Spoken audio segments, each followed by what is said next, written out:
اس programme کے اخراجات جو اسمر منسٹریز کے دوست اور پارٹنرز ادا کرتے ہیں۔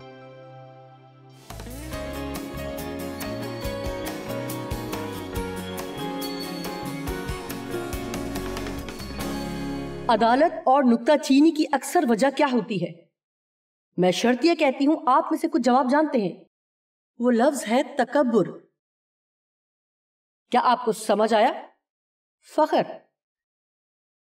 ایک ہی وجہ ہے کہ ہم لوگوں کی کیوں عدالت کرتے ہیں، کیونکہ ہم سوچتے ہیں کہ ہم بہتر ہیں۔ ہم یہ دیکھتے ہیں کہ وہ کیا کر رہے ہیں اور ہم سوچتے ہیں کہ ہم یہ کبھی نہیں کریں گے۔ ہم سوچتے ہیں کہ ہم ان سے زیادہ جانتے ہیں۔ تکبر ہر طرح کی ناراض عدالت کی بنیاد ہے۔ آپ میں سے کتنے یہ سمجھتے ہیں کہ اگر ہم کسی کی تنقید کرتے ہیں تو اکثر ہمیشہ اسی لیے کرتے ہیں کہ جو ہم کر سکتے ہیں وہ نہیں کر سکتے؟ اور ہم یہ بالکل نہیں سمجھتے کہ وہ یہ کیوں نہیں کر سکتے، لیکن اگر خدا انہیں یہ کرنے کی توفیق نہیں بخشتا تو وہ یہ ہرگز نہ کر سکیں۔ میں یہ بات نہیں کر رہی کہ جب آپ کے بچے اپنا کمرہ نہیں صاف کر رہے ہوتے یا اس طرح کا کچھ، لیکن اس معاملے میں بھی کچھ ایسے بچے ہوتے ہیں جو کہ دوسروں کے مقابلے میں زیادہ صفائی پسند ہوتے ہیں۔ میری ایک بیٹی تھی جو ایک نمبر کی غیر سلیقہ مند تھی، میرا مطلب وہ پہلے تھی، ابھی بھی وہ اس زمین پر ہے۔ جی ہاں، او میرے خدا، وہ لڑکی بہت گند کرتی اور بہت برا حال کرتی، میرا مطلب وہ کسی چیز کو سلیقے سے نہیں رکھ سکتی تھی، لیکن اب وہ میرے لیے کام کرتی ہے اور میری زندگی کو نظم و ضبط میں لاتی ہے۔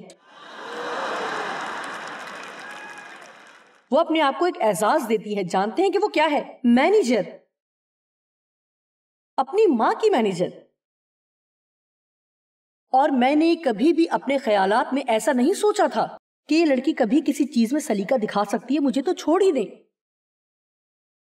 اس لیے میں آپ کو ابھی یہ کہہ رہی ہوں کہ اگر آپ خدا کو اکیلا چھوڑ دیں اور خدا کا رتبہ صرف اس کے پاس رہنے دیں اور دعا کریں، اگر آپ لوگوں کو جیسے وہ ہیں اسی حالت میں پیار کرنا شروع کریں تو آپ حیران ہوں گے کہ خدا انہیں اس جگہ لانے کے لیے کیا کچھ کر سکتا ہے جہاں آپ دیکھنا چاہتے ہیں۔ لیکن اگر آپ اپنی کوشش سے کرنا چاہیں گے تو بالکل نہیں ہوگا۔ جیسا آپ چاہیں گے کہ لوگ آپ کی مرضی کے مطابق کام کریں تو اتنا ہی زیادہ وہ اسے نہیں کرنا چاہیں گے۔ کیا کسی نے یہ بات نوٹ کی ہے؟ خاص طور پر یہ بات مردوں میں ان کی انا کی وجہ سے پائی جاتی ہے۔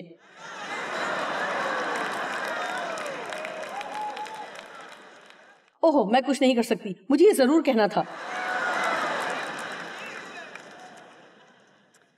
تکبر کی 7 نشانیاں ہیں۔ تنقیدی شخص متکبر ہوتا ہے۔ غلطیاں تلاش کرنے والا شخص متکبر ہوتا ہے۔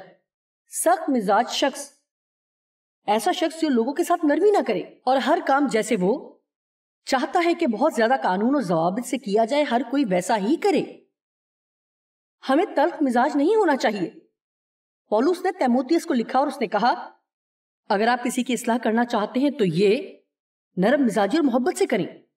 اس لیے جب ہم لوگوں کا سامنا کرنے کے بارے میں بات کریں یا ان سے گناہ کے بارے میں بات کرتے ہیں یا کسی چیز کے بارے میں ان سے بحث کرتے ہیں تو اس کے علاوہ کبھی یہ کرنے کی کوشش نہ کریں کہ پہلے دعا کریں۔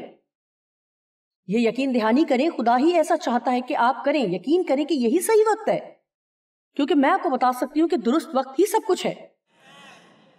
آپ کبھی بھی اپنے شوہر سے کسی موضوع پر تب بات کرنا نہیں چاہتی جب وہ ٹریفک کے رش میں پھنسے ہوئے ہوں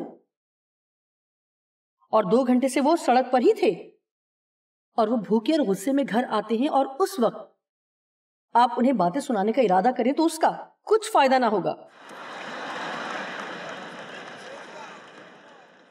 لیکن مجھے ایسے تجربات ہوئے جب میں نے آخرکار یہ سیکھا، مجھے ڈیو کے ساتھ کسی بھی وقت کسی بھی بارے میں بات نہیں کرنی چاہیے، میں پہلے دعا کرتی ہوں۔ بعض دفعہ آپ اس بارے میں پہلے دعا کرتے تو خدا ہی سب کرتا ہے، آپ کو کچھ نہیں کرنا پڑتا۔ یہ سوچیں خدا دعائیں سنتا ہے، لیکن پھر اگر میں ٹھیک وقت محسوس کرنے کا انتظار کرتی رہوں، یہ حیران کن ہے کہ لوگ کس طرح سنیں گے اگر آپ یہ صحیح طریقے سے کریں، لیکن آپ برے رویے کے ساتھ کبھی نہیں کر سکتے۔ لہٰذا آپ کو تلخ مزاج نہیں ہونا چاہیے، یہ محسوس کرنا کہ آپ کو مسلسل لوگوں کو سکھانے یا انہیں نصیحت دینی چاہیے، یہ بھی تکبر کی نشانی ہے۔ دوسری طرف یہ کہ اگر لوگ ہمیں نصیحت کریں اور ہم اس پر ناراضگی کا اظہار کریں تو یہ ہمارا تکبر ہے۔ لوگوں کو نصیحت کرنے کی غیر متوازن ضرورت تکبر کی نشانی ہے۔ اور جب آپ کو اپنی غلطی مانتے ہوئے کوئی بھی مشکل پیش آئے، کیا آپ جانتے ہیں کہ 3 ایسے اہم الفاظ ہیں جو کہ ہم کسی رشتے کے لیے سیکھ سکتے ہیں؟ میں غلط تھی. آپ کو اس کی مشق کرنے کی ضرورت ہے. میں بتا سکتی ہوں کہ یہ آپ کو اتنا اچھا نہیں لگے گا. آپ ایسے لگ رہے ہیں جیسے میں نے آپ پر پہاڑ پھینک دیا. آپ کہیں گی میں غلط تھی. اچھا، آئیں 1 منٹ کے لیے افواہوں پر بات کریں. آئیں سوشل میڈیا اور افواہوں پر بات کرتے ہیں. سب سے پہلے پہلا تیموتھیوس 5:19 میں لکھا ہے، جو دعویٰ کسی بزرگ کے برخلاف کیا جائے بغیر 2 یا 3 گواہوں کے اس کو نہ سن.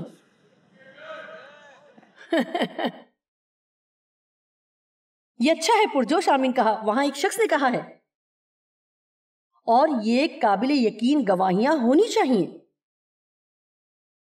جانتے ہیں مجھے یہ سمجھنے میں تھوڑا وقت لگا، لیکن پہلی بات جو میں کہتی ہوں کہ جب کوئی شخص کسی کے بارے میں کوئی کہانی گھڑتا ہے جسے میں پیار کرتی اور سراہتی ہوں، اور جب تک مجھے ثبوت نہ ملے میں یقین نہیں کروں گی. کسی نے میرے ساتھ ایسا کیا، شاید یہ 9 مہینے پہلے کی یہ بات ہے. اس نے مجھے کال کی کہ ایک شخص جس کو میں بہت اچھی طرح سے جانتی ہوں اس نے ایسا کیا، اور میں نے کہا معاف کریں لیکن یقین نہیں کرتی. میں نے کہا آپ نے غلط کہا تھا، آپ کی معلومات غلط ہیں. اور میں نے کہا اگر مجھے معلوم ہو گیا کہ اس نے ایسا نہیں کیا میں انہیں دیکھ لوں گی، لیکن میں تب تک یقین نہیں کروں گی جب تک میں خود معلوم نہ کر لوں. پھر میں نے جلدی سے فون کرنے کا سوچا اور پھر اس شخص کو کال کی. میں نے کہا میں نے ایسا سنا ہے، مجھے یقین نہیں آ رہا، لیکن میں آپ سے جاننا چاہتی ہوں. کچھ ہی لمحوں میں سب کچھ میری سمجھ میں آ گیا. میں نے پہلے اس شخص کو کال کی اور کہا آپ غلط تھے اور یہ سب کسی اور کو نہ بتائیے گا. اب یہ کس قدر بہتر ہوتا کہ جب کوئی آپ کو کوئی افواہ بتائے اور آپ اس طرح کہیں میں یقین نہیں کر سکتی، اور پھر وہ پہلا شخص جس سے آپ کا سامنا ہوا آپ یقین بھی نہیں کریں گی. آئیں مسیحی لوگ ہوتے ہوئے ہمیں اس طرح کا رویہ نہیں رکھنا چاہیے. اس طرح کی چیزوں کو ہم نے چرچ سے باہر نکالنا ہے، کیونکہ خداوند کی یہ مرضی بالکل بھی نہیں کہ اس طرح کا رویہ اختیار کریں. یہ کیسے معلوم ہوگا کہ اگلی دفعہ کوئی آپ کے پاسٹر کے بارے میں کوئی افواہ پھیلا دے، یا شاید میرے بارے میں. شاید آپ نے سوشل میڈیا پر کافی مہینے پہلے ایک افواہ سنی ہوگی کہ میں اس دنیا سے رحلت کر گئی ہوں. جی بہت زیادہ یہ بات پھیل گئی تھی کہ جوائس مائر فوت ہو گئی ہیں. ہم یہ سب سن رہے تھے. کیا آپ نے یہ سنا تھا؟ ہمیں کالز پر کالز آنے لگیں اور پھر مجھے سب کے سامنے سوشل میڈیا پر آنا پڑا. پھر فیس بک پر میں آئی اور میں نے کہا کہ میں فوت نہیں ہوئی، میں زندہ ہوں.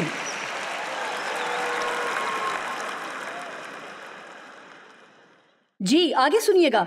میرا مطلب یہ فضول ہے. فرض کریں کہ کوئی کہتا ہے کہ جی ہاں میں نے پاسٹر کی بیوی کو پچھلی رات کسی مرد کے ساتھ دیکھا تھا. اچھا، لیکن یہ ان کا بھائی بھی ہو سکتا ہے، ان کا کزن بھی ہو سکتا ہے. جانتے ہیں کہ یہ بہت ہی غلط بات ہے، بہت زیادہ غلط بات ہے. جب کوئی شخص ایسا کہتا ہے تو ان کے اندر ضرور ہی کچھ نہ کچھ غلط ہوتا ہے، خاص طور پر جب اس طرح سے کہتا ہے. اور جب آپ اس طرح کی چیزیں مسیحیوں سے سننا شروع کرتے ہیں تو یہ ایک اچھی وجہ یا نشانی ہے کہ آپ کو اس کے ساتھ بہت زیادہ وقت نہیں گزارنا چاہیے. آپ کو چاہیے کہ اسے دور رہا جائے. اور میرے خیال سے یہ ایسی صورتحال ہے جس کا سامنا کرنا بالکل ٹھیک ہے. اگر تو وہ ایسا شخص ہے جو پیٹھ پیچھے باتیں کرتا یا افواہیں پھیلاتا ہو جس سے جھگڑا پیدا ہوتا ہے. اگر میں ہوتی تو میں انہیں سمجھاتی کہ اس طرح کا رویہ رکھنا غلط ہے. اور میں بتا سکتی ہوں کہ یہ اس طرح کا شخص نہیں ہے جس کے ساتھ بہت زیادہ وقت گزارا جائے.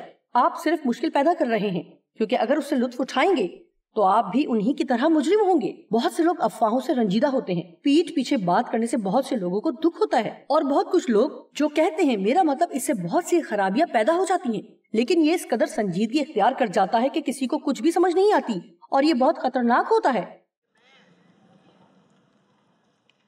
افواہیں نہ سنیں. ایک شخص نے یہ کہا کہ نفرت انگیز لوگ افواہیں لے کر چلتے ہیں، بے وقوف اسے پھیلاتے اور کم عقل قبول کرتے ہیں.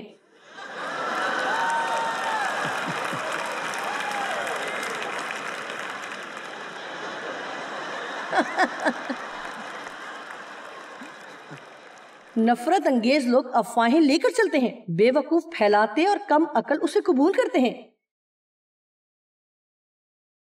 لیکن میں اس ہی شخص کو اس کا کریڈٹ دوں گی کیونکہ یہ اصطلاح میری نہیں ہے. اس کے آخری نام کی سپیلنگ یہ ہے ABDELNOUR. میں اسے غلط نہیں کہنا چاہتی اس لیے کہ کسی اور نے یہ کہا ہے نہ کہ میں نے. لیکن یہ اچھا ہے، یہ سچ ہے. جب بھی ہم افواہیں قبول کرتے ہیں ہم بے وقوف بن جاتے ہیں، اور ہمیں اس طرح کی چیزیں سننے میں بہت زیادہ محتاط رہنا چاہیے. آج کل سوشل میڈیا پر اس طرح کا مواد دیکھنے کو ملتا ہے. میرا مطلب ہے ہم اسے کسی اچھے مقصد کے لیے بھی استعمال کر سکتے ہیں، لیکن ہم یہ بہتر طریقے سے سمجھتے ہیں کہ ابلیس بھی اسے استعمال کرنے کی کوشش کرتا ہے. سوشل میڈیا پر کسی کے بارے میں کچھ برا نہ کہیں، یہاں تک کہ سوشل میڈیا پر آپ کو کسی کے بارے میں اپنی رائے دینے کی بھی ضرورت نہیں. اس طرح مت کریں. کیا خیال ہے کہ کسی دوسرے کی عدالت کرنے سے پہلے ہمیں اپنے آپ کا بھی تھوڑا معائنہ کرنا چاہیے؟ میں عدالت نہ کرنے کے بارے میں کچھ حوالہ جات بتاؤں گی. متی 7 باب کی 1 سے 3 آیت تک. عیب جوئی نہ کرو کہ تمہاری بھی عیب جوئی نہ کی جائے، کیونکہ جس طرح تم عیب جوئی کرتے ہو اسی طرح تمہاری بھی عیب جوئی کی جائے گی. یعنی عدالت، نکتہ چینی اور تنقید کرتے ہو، اور جس پیمانہ سے تم ناپتے ہو اسی سے تمہارے واسطے ناپا جائے گا. دوسرے لفظوں میں کہ جو تم دو گے وہی تمہیں واپس کیا جائے گا. جیو اس طرح کہتے ہیں جب وہ اور میں ہم ایک دوسرے کے ساتھ خوشگوار موڈ میں باتیں کرتے ہیں اور وہ کہتے ہیں کہ جو کچھ پہیے پر رکھیں گے اور پھر وہ سب کچھ آپ ہی کی طرف پلٹے گا. تو کیوں اپنے بھائی کی آنکھ کے تنکے کو دیکھتا ہے، یعنی اپنے بھائی کی چھوٹی سے چھوٹی غلطی پر غور کرتا ہے اور اپنی آنکھ کے شتیر پر غور نہیں کرتا. منافقت ایسی ہی ہے. جب ہم چھوٹی چیزوں میں دوسروں کی نکتہ چینی کرتے ہیں اور ہمارے اندر بڑی برائیاں ہوتی ہیں، جانتے ہیں کہ زیادہ تر ہم اپنی غلطیوں سے نمٹنے کے بارے میں بہانے پیش کرتے ہیں. میرے والد تنقید اور نکتہ چینی کرنے والے شخص تھے اور وہ ناقابل یقین طور پر بگاڑ کا شکار تھے. او میرے خدا، ان کی زندگی میں بہت ہی پیچیدہ مسائل تھے، لیکن اپنی زندگی میں صرف انہوں نے دوسروں کی خامیاں تلاش کی. اور بعض دفعہ اگر ہم اسی میں مصروف رہیں کہ دوسروں میں کیا کیا خامیاں ہیں تو ہم اپنے آپ پر نظر نہیں کرتے. اب میں کچھ اور باتیں اپنی رائے دینے کے بارے میں کرنا چاہتی ہوں، اور ہمیں اس بارے میں بہت زیادہ محتاط رہنا چاہیے کہ ہم اپنے خیالات دوسروں پر لاگو کرنے کی کوشش نہ کریں اگر تو وہ خیالات بائبل کے مطابق نہیں ہیں. ایک مثال دیتی ہوں. میری ایک بہت اچھی آنٹی تھی، وہ اب خداوند میں سو گئی ہیں، اس لیے شاید وہ مجھے اپنے بارے میں بات کرتے سن رہی ہوں، لیکن آسمان پر ہر کوئی بہت خوش ہے، اس لیے وہ مجھ پر غصہ نہیں کریں گی. جی سنیے. اور ان کی پرورش بہت ہی سخت بیپٹسٹ چرچ میں ہوئی اور وہ مکمل طور پر ایک مذہبی خاتون تھیں. ٹھیک، اس لیے بہت سی ایسی چیزیں تھیں جن کو وہ نہیں جانتی تھی. ایک بات یہ کہ وہ فلمیں دیکھنے جانے کو پسند نہیں کرتی تھی. فلمیں دیکھنے جانا انہیں بہت برا لگتا تھا، لیکن وہ گھر پر ٹی وی پر فلمیں دیکھ لیتی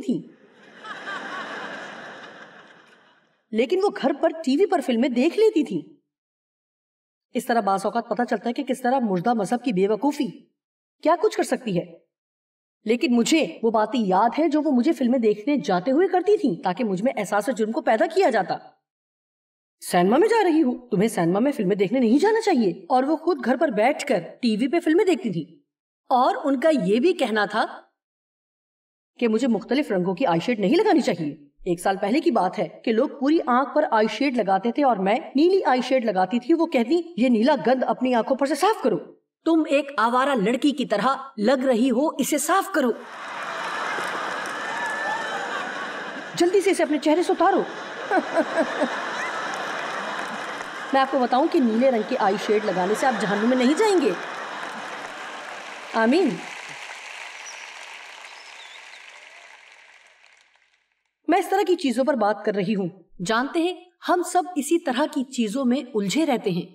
کیا آپ دیانت داری سے کہیں گی اگر ہم کسی چیز کے بارے میں خود کو مجرم سمجھتے ہیں تو یہ بہت آسان ہوتا ہے. ہمیں دوسروں کو سمجھانے کی ضرورت ہے، اسے لاگو نہیں کرنا. نہ ہی تب جب ہم جانتے ہوں کہ بائبل کے مطابق یہ گناہ ہے. پھر بھی آپ زبردستی نہیں کر سکتے، بلکہ یہ سب محبت سے درست طور سے ہونا چاہیے. میری آنٹی ناچنے گانے کو اور تاش کو پسند نہیں کرتی تھی. ایسی چیزیں پسند نہیں کرتی تھی. یاد آیا کہ وہ ایسے ہوٹل میں نہیں جاتی تھی جہاں شراب بھی دستیاب ہو. اس سے فرق نہیں پڑتا کہ وہ شراب خانے میں نہیں جاتی تھی. وہ ایسے ہوٹل میں نہیں جاتی تھی جہاں نشہ بازی ہوتی ہو. اور مجھے یاد ہے کہ ہم نے انہیں کہیں باہر کھانے کی دعوت پر بلایا. انہوں نے کہا میں ایسی جگہ بالکل نہیں جاؤں گی جہاں ایسا ہوتا ہو. لیکن پھر بھی بہت اچھی تھی. انہوں نے ہمارے ساتھ بہت سفر کیا. اب ان کے سوچنے کا انداز کچھ بہتر ہو چکا تھا یا ہو رہا تھا. لیکن میں انہیں تبھی یاد کرتی ہوں جب میں یہ سوچتی ہوں کہ لوگ کس قدر تنقید سے بھرے ہوتے ہیں. اور رومیو 14 باب پڑھیں اگر آپ اس پر سیکھنا چاہتے ہیں. رومیو 14 باب ایک مکمل باب ہے. پولس بتوں کی قربانی کا گوشت کھانے کی مثال دیتا ہے کیونکہ یہ ان کے لیے ایک بڑا مسئلہ تھا. لیکن اس نے کہا دیکھیں گوشت اور بت کچھ بھی نہیں ہے, ان کی کوئی حقیقت نہیں ہے. اس لیے اگر آپ اسے کھانے پر ایمان رکھتے ہیں تو کھائیں, کیونکہ اس نے کہا اگر اسے نہ کھانے پر ایمان ہے تو یہ بالکل نہ کھائیں. اور اپنی رائے دوسروں پر لاگو کرنے کی ہرگز کوشش نہ کریں. اگر آپ کسی خاص طریقے سے کھانا چاہتے ہیں جو کہ آپ کے خیال سے صحت مندانہ طریقہ ہے, اس میں کچھ برائی نہیں کہ آپ کسی کی حوصلہ افزائی کریں, لیکن جو آپ کرتے ہیں وہ کرنے کے لیے زبردستی نہیں کر سکتے. جیسے ہی ہم یہ کرنا شروع کر دیتے ہیں یہاں تک کہ بچوں سے بھی, تو اس کا اثر الٹا ہوگا کہ دوبارہ آپ پر وار ہوگا. جی ہاں, اس سے زیادہ کچھ نہیں کہہ سکتی, آپ خود سمجھ جائیں. اب اگر بری طرح سے ہماری نکتہ چینی اور تنقید ہو تو ہمارا رد عمل کیا ہونا چاہیے؟ اس حصے کو لازمی سمجھیں, ٹھیک؟ سب سے پہلے اگر کوئی بھی آپ پر تنقید کرے تو سننے کے لیے تیار ہوں. دھیان دے کہ وہ ٹھیک ہو بھی سکتے ہیں اور نہیں بھی. اس بارے میں بات کرنا تھوڑا مشکل ہے نا؟ جانتے ہیں اکثر ہم اسی وقت اپنا بچاؤ کرنا شروع کرتے ہیں. یعقوب 1:19 اے میرے پیارے بھائیوں, یہ بات تم جانتے ہو, بس ہر آدمی سننے میں تیز, بولنے میں دھیرا اور قہر میں دھیما ہو. سننے میں تیز. اگر آپ کے بارے میں ان کی تنقید درست ہے تو شاید دوسرے لوگوں نے یہ چیز دیکھی ہوگی. اس لیے اگر آپ دیکھنا چاہتے ہیں آیا کہ وہ غلط ہیں یا درست, تو آپ کسی پر اعتماد دوست کے پاس جائیں اور کہیں آپ کا کیا خیال ہے کہ میں ایسا کرتا ہوں. میری بیٹی جس کا میں نے ذکر کیا تھا, تھوڑا عرصہ پہلے میں نے اس سے اس طرح پوچھا کیونکہ خاندان میں کسی نے کہا تھا کہ آپ ایسے ایسے کرتی ہیں. میں نے کہا میں اس طرح نہیں کرتی, میں نہیں کرتی. اس لیے میں نے اگلے دن اسے کہا کیا میں ایسے کرتی ہوں؟ اس نے کہا ماما جی آپ نے کیا ہے. بدلے میں تنقید نہ کریں. میں اس پر بہت برا رد عمل پیش کر سکتی ہوں. ڈیو کہتے ہیں بلا بلا بلا اور میں کہتی ہوں آپ آپ آپ آپ آپ. پھر میں ان سے کہتی ہوں آپ آپ آپ آپ, پھر وہ آپ آپ آپ آپ. کوئی اور بھی ایسے کرتا ہے کہ صرف میں اور ڈیو ہی کرتے ہیں؟ کیا ہمیں اصلاح کو برداشت کرنے میں مشکل نہیں ہوتی؟ امثال میں لکھا ہے احمق کو نصیحت سے نفرت ہے. مجھے امید ہے کہ میں اتنی عمر پاؤں گی کہ اس مقام تک پہنچ سکوں جہاں میں واقعی ان لوگوں کو سراہوں گی جو مجھے نصیحت کریں گے. میرے خیال سے میں اتنا جی پاؤں گی یا نہیں, شاید اتنی عمر تک پہنچنے والی ہوں. خدا کو اپنا حامی بننے دے. کوئی ہتھیار جو میرے خلاف بنایا جائے گا کام نہ آئے گا, اور جو زبان عدالت میں مجھ پر چلے گی میں اسے مجرم ٹھہراؤں گی. کوئی ہتھیار جو میرے خلاف بنایا جائے گا کام نہ آئے گا, اور جو زبان عدالت میں مجھ پر چلے گی میں اسے غلط قرار دوں گی. جانتے ہیں کہ عیب جوئی کرنے والوں کے ساتھ یسوع بہت اچھی طرح سامنا کرتے تھے. میرے خیال سے آخر میں یہ اچھی بات ہے. دراصل وہ انہیں جواب نہیں دیتے تھے. بحث سے بچنے کا یہ سب سے بہترین طریقہ ہے کہ جواب نہ دیں. متی 27:12 اور جب سردار کاہن اور بزرگ اس پر الزام لگا رہے تھے تو اس نے کچھ جواب نہ دیا. اس نے اس طرح کی باتیں کی جیسا تم سوچتے ہو. آپ جانتے ہیں اس نے ایسا کیوں کیا؟ کیونکہ وہ خود اپنے دل سے واقف تھا. جب آپ اپنے دل سے واقف ہوتے ہیں آپ لوگوں کو قائل کرنے کی کوشش نہیں کرتے کہ آپ درست کہہ رہے ہیں, کیونکہ آپ انہیں قائل کرنے کے لیے خدا پر بھروسہ کرتے ہیں. مجھے یہ پسند ہے پہلا پطرس 2:23. آئیے غور کرتے ہیں کہ کلام مقدس کیا فرماتا ہے. نہ وہ گالیاں کھا کر گالی دیتا تھا اور نہ دکھ پا کر کسی کو بدلہ لینے کے لیے دھمکاتا تھا، بلکہ اپنے آپ کو سچے انصاف کرنے والے کے سپرد کرتا تھا۔ اور آخری بات یہ کہوں گی کہ جب لوگ آپ پر تنقید کریں یا عدالت کریں تو خفا نہ ہو۔ آپ جانتے ہیں کیوں؟ جب آپ ایسا کرتے ہو تو دشمن کے ہاتھوں میں ہوتے ہو۔ یہی تو وہ چاہتا تھا۔ آپ جانتے ہیں سب سے بہترین کام جو آپ کر سکتے ہیں وہ کیا ہے؟ اور مجھے اس پیغام کی خود ہی ضرورت تھی۔ اگر آپ کو اس کی ضرورت نہیں ہے تو میں اپنے آپ پر مناتی کروں گی۔ مجھے اس کی ضرورت ہے۔ کیا میرے علاوہ بھی کسی کو اس کی ضرورت ہے؟ مجھے اس کی ضرورت ہے۔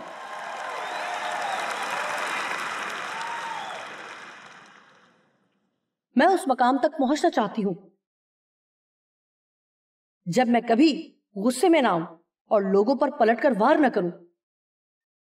میں کہوں گی خدا میرا خیال نہیں کہ یہ درست ہے، لیکن اگر ایسا ہے تو مجھ پر ظاہر کر، کیونکہ آپ جانتے ہیں دل سب سے زیادہ ہیلا باز ہے۔ اور میں آپ کو بتاؤں گی کہ جتنا ہمیں سمجھنا چاہیے اس سے زیادہ بہتر سوچ کر اپنے آپ کو بہت آسانی سے دھوکہ دے سکتے ہیں۔